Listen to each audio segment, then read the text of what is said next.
Etiopía perdió su salida al mar hace más de 30 años, pero podía recuperarla. Esto tiene a medio África mirando con atención.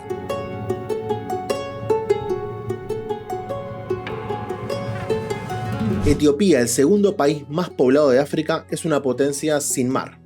Desde 1993 y con la independencia de Eritrea ha perdido por completo el acceso a costas del Mar Rojo y del Golfo de Adén.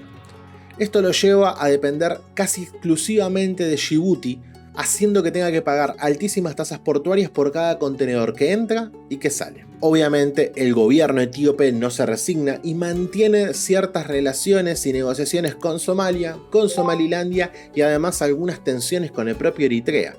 Es que no se resigna, como decíamos, a buscar su ventana hacia el mar y que eso le permita conectarse con el mundo. Al mismo tiempo, en su propio territorio y tierras adentro, en realidad, mantiene otra disputa, diferente. La creación de la represa hidroeléctrica más grande de África le puede traer un montón de problemas con sus vecinos, Sudán, y además con su vecino más lejano, en la bajada del Nilo, Egipto. Acá el problema del agua es una cuestión realmente importante.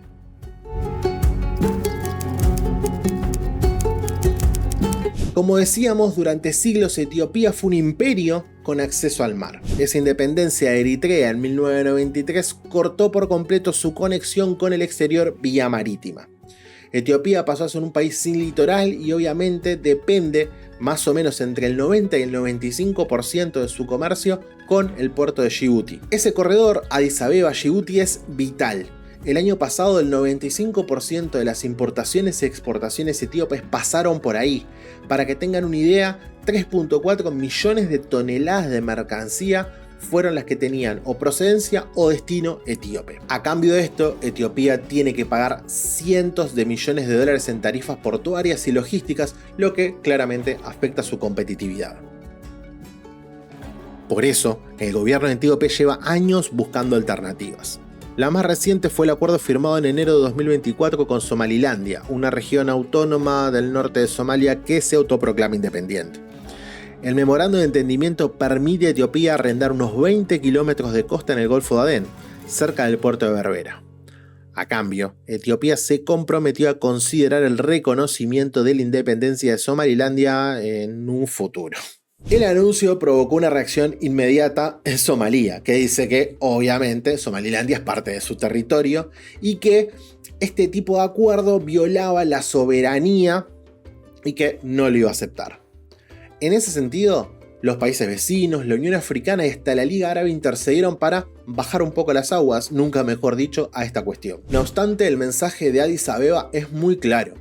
Etiopía no quiere depender de una sola vía para conectarse con el mundo. Mientras Etiopía busca abrirse camino hacia el mar, también tiene un conflicto que atrae las miradas de África pero tierra adentro. En 2011 comenzó la construcción de la gran represa del Renacimiento etíope, o GERD, en el Nilo Azul, cerca de la frontera con Sudán. Con un costo estimado de 5.000 millones de dólares, es el proyecto de infraestructura más ambicioso en la historia del país y la mayor represa hidroeléctrica de África.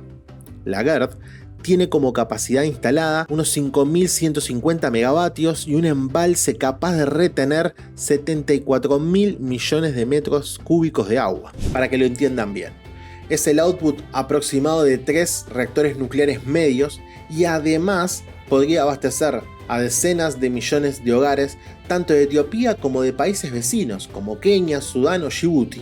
Esto podría generarle a Etiopía la posibilidad de erigirse como un país exportador de energía y una potencia en ese sentido. Tanto Egipto como Sudán temen que al llenado del embalse por parte de Etiopía haga que el caudal del río Nilo baje un montón, sobre todo en épocas de sequía. Y además, como bien decía Néstor Subirán en Twitter, te dejo el hilo en la descripción, no solamente es un problema de agua, sino que es un problema también de los sedimentos que arrastra el propio Nilo Azul y después transformaban en el río Nilo.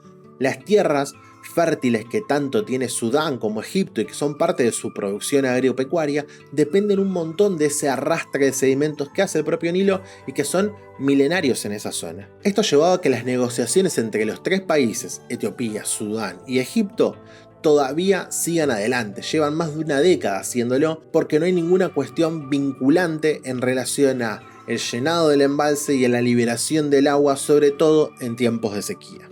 En 2025 la represa fue finalmente inaugurada, pero las tensiones persisten. Para Egipto, el Nilo es su línea de vida, como decíamos, y para Etiopía es un recurso soberano. La pregunta de fondo es quién controla el agua más importante del continente y cómo un proyecto energético puede alterar el equilibrio geopolítico de todo el noreste africano. Etiopía se encuentra en una encrucijada total. Su búsqueda de salida al mar refleja una necesidad económica urgente, mientras que su control sobre el río Nilo Azul simboliza el deseo de independencia y desarrollo. Ambos conflictos, el marítimo y el fluvial, nos muestran cómo los recursos naturales pueden definir la geopolítica, la diplomacia y hasta la identidad de un país. En un continente donde las fronteras coloniales aún pesan, Etiopía representa una historia distinta, la de un estado africano que nunca fue colonizado y que ahora busca redefinir y decidir su propio destino. Pero cada paso que da tiene un eco en toda la región, porque en el Cuerno de África, donde el mar y el agua significan poder, cada decisión puede volver a dibujar el mapa una vez más.